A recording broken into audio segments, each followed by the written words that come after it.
I know it, Roger Skunk said, and all the little animals ran away from me. The enormous wise owl and you could help me. Ah, well, maybe. Come on in. Don't get too close. Now, inside, Joe, there were all these magic things, all jumbled together in a big dusty heap because the wizard did not have any cleaning lady. Why? Why? Because he was a wizard and a very old man. So, while he was telling the story, Jack was telling the story to Joe, he said that the magician said that all little animals run away from him because he smelt very bad. Even Roger was complaining that he had a bad smell, because of which he had no friends and everyone ran away from him.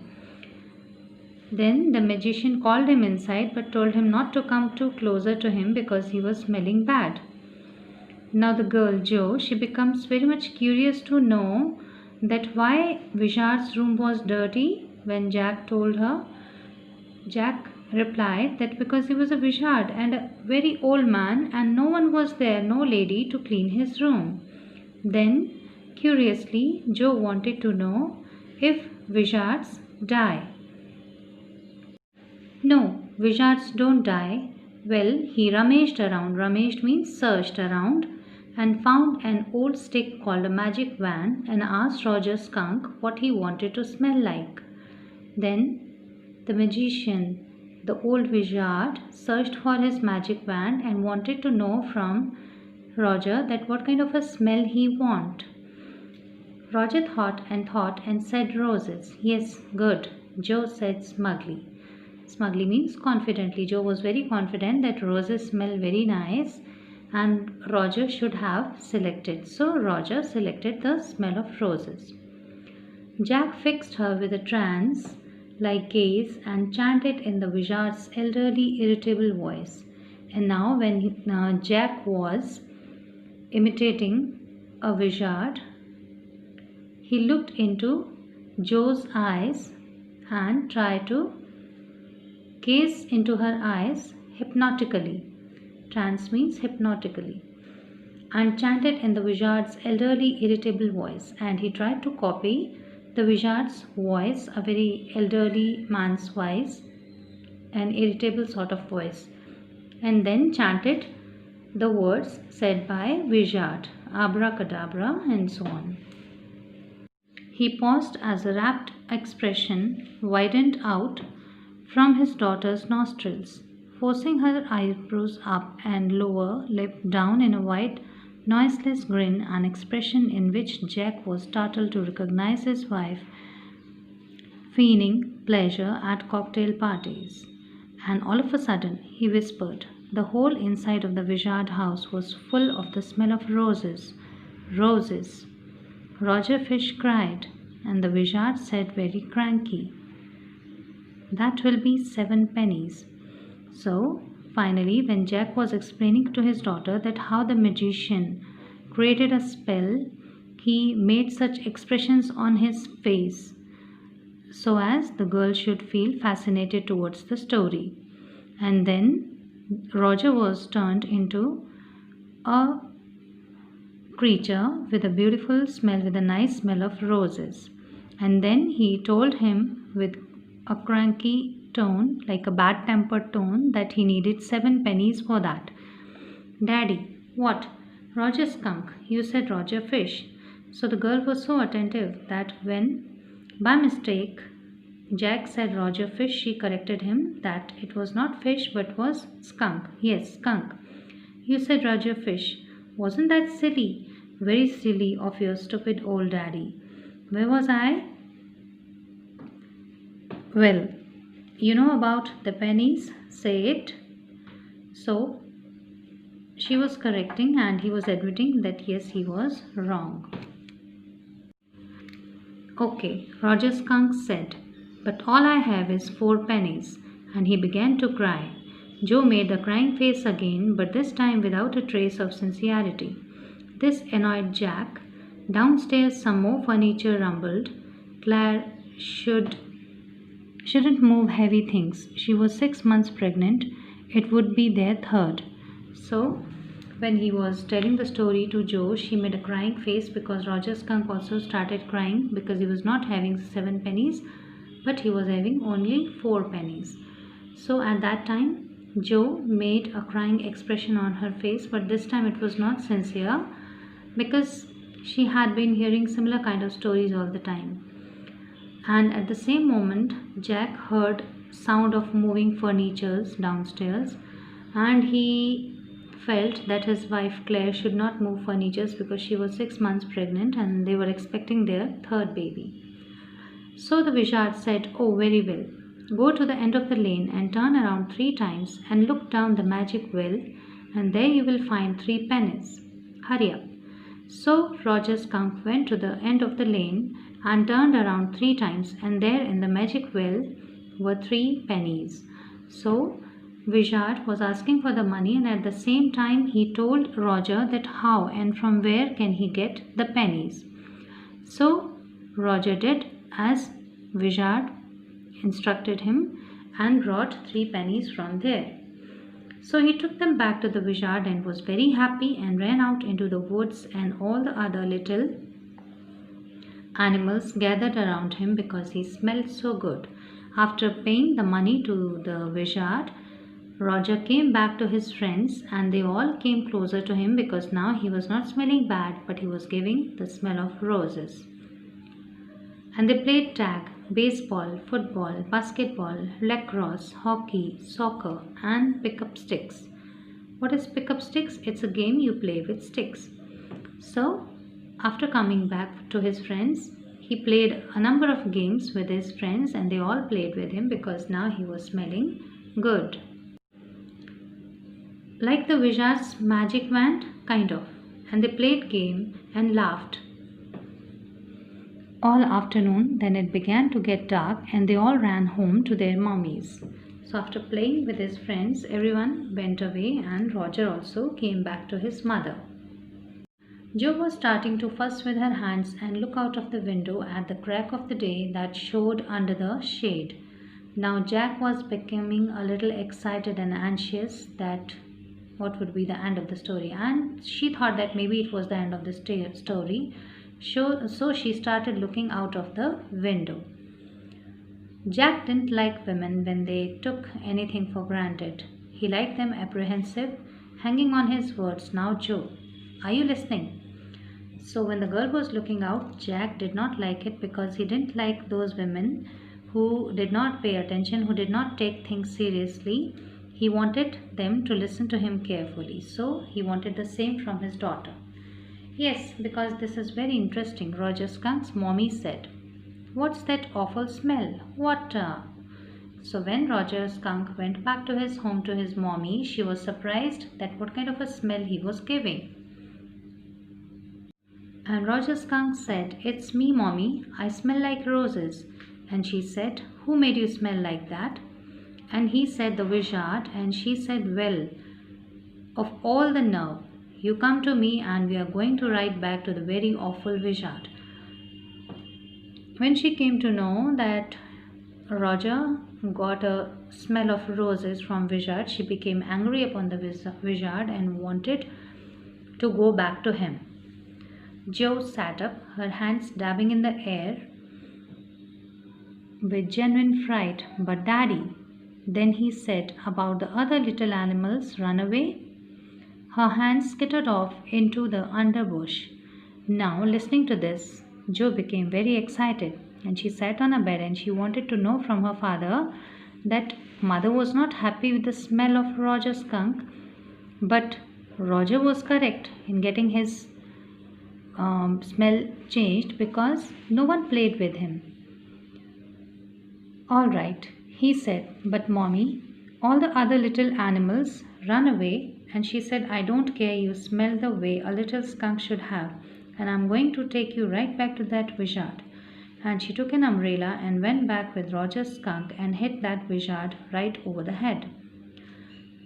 Roger Skunk told his mommy that no one played with him, but still his mother said that she did not care because she wanted him to smell like a young Roger as Rogers have a natural smell, so he should have the same smell with him, not the smell of roses. So she went back with Roger to the wizard and hit him on his head for changing the smell of her son. No, Jo said, and put her hand out to touch his lips, yet even in her agitation did not quite dare to stop the source of truth. Inspiration came to her. Then the wizard hit her on the head and did not change that little skunk back. When Jo came to know the action of mommy upon wizard, she became angry, and she asked her daddy that the wizard should have hit her back on her head. No, he said. The wizard said okay, and Roger's skunk did not smell of roses anymore. He smelled very bad again. But Jack told her that no, the wizard did not hit mommy, but he changed the smell of Roger once again to his original smell. But the other little, Joanne, it's Daddy's story. Shall Daddy not tell you any more stories? Her broad face looked at him through sifted light, astounded. This is what happened then. So, the girl became excited and she wanted that the smell should not have been changed from roses because nobody played with him. And she wanted to say that the feelings of a child is more important rather than his smell. But Jack told her the story and he did not like the way she reacted. And the girl was also very much amazed to hear this from her daddy. Skunk and his mommy went home and they heard woo woo, and it was the Cho-Cho train bringing Daddy Skunk home from Boston. And they had lima beans, cereally liver, mashed potatoes, and pie, oh my, for dessert. And when Roger Skunk was in bed, Mommy Skunk came and hugged him and said he smelled like her little baby skunk again, and she loved him very much. And that's the end of the story. So finally, what happened in the story, that they both, mother and son, came back to home, and at the same time Roger's father also came back home from Boston. They had good dinner and they enjoyed it, and mother also loved her child because now once again he was having his original smell. But daddy, what? Then did the other little animals run away? No, because eventually they got used to the way he was and did not mind it at all. What's Eventuality means? The girl wanted to know. Eventuality means she was a child. She was a little child, so she pronounced it eventuality. Actually, it is eventually. Then Jack told Jo that no one ran away from Roger because they become accustomed to his original smell. In a little while, that was a stupid mommy, but the girl said that mommy was stupid. It was not, he said with rare emphasis, and believed from her expression that she realized he was defending his own mother to her or something as odd. Now I want you to put your big heavy head in the pillow and have a good long nap. He adjusted the shade so not even a crack of day showed, and tiptoed to the door in the pretense that she was already asleep. But when he turned, she was crouching on the top of the covers and staring at him. Hey, get under the covers and fall fast asleep. Bobby's asleep. So he told the girl that no, mommy was not wrong, and he felt as if the girl was thinking that Jack was protecting his own mother. Although she told the girl that mother was not wrong, she was correct in whatever she did, and then he told her to go to sleep. She stood up and bounced gingerly on the springs. Daddy, what? Tomorrow I want you to tell me the story that wizard took that magic wand and hit that mommy. Her plump arms chopped forcefully right over the head. But the girl was not agreeing that mommy was right in getting her son's smell changed from the wizard. She wanted that mommy should have been hit by the wizard because, according to her, when the child was not happy, his parents should do a thing which could have made him more happy, because the child was happy with the smell of roses but mother was not happy. So according to her, mother skunk should have been happy in what made her child happy. Although Jack tried to reason with her and told her that Roger Skunk loved his mother very much and Mother Skunk knew what was right for her baby. No, that's not the story. The point is that the little skunk loved his mommy more than he loved all the other little animals, and she knew what was right. No, tomorrow you say he hit that mommy. Do it. She kicked her legs up and sat down on the bed with a great heave and complaint of springs.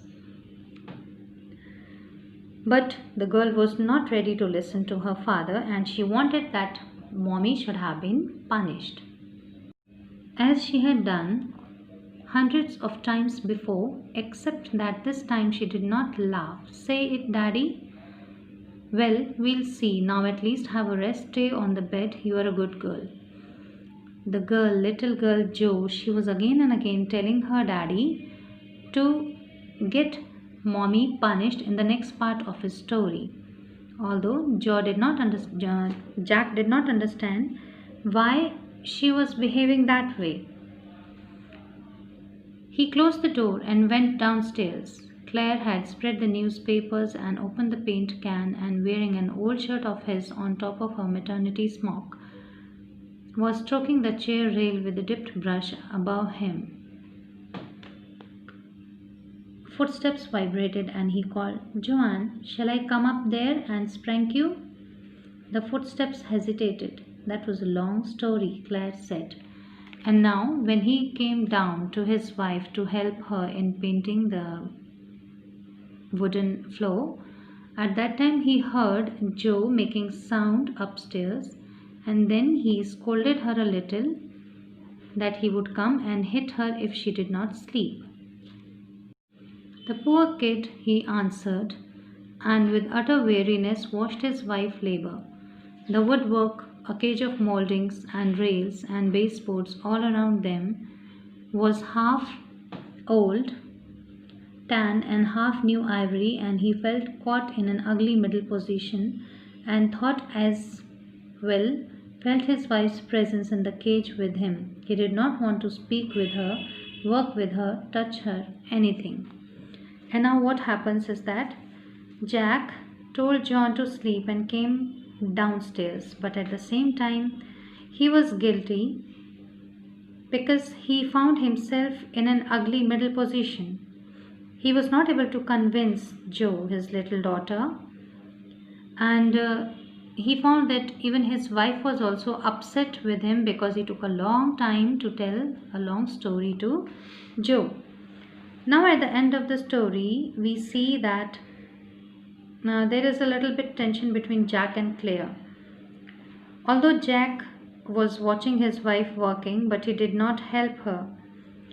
He did not want to speak with her or work with her or touch her because he himself was feeling very much guilty of not convincing his daughter on one side and on the other side not helping his wife who was pregnant. So this shows that sometimes it becomes very difficult for parents to convince children in giving them teaching them morals or telling them about moral values of their lives through some stories. Even it becomes very hard for parents to convince little children that what they are telling is correct, because children have their own ideas, they have their own wisdom. And sometimes when children are not able to accept what their parents tell, it becomes really a middle position for parents. And Jack was in the same position in the story.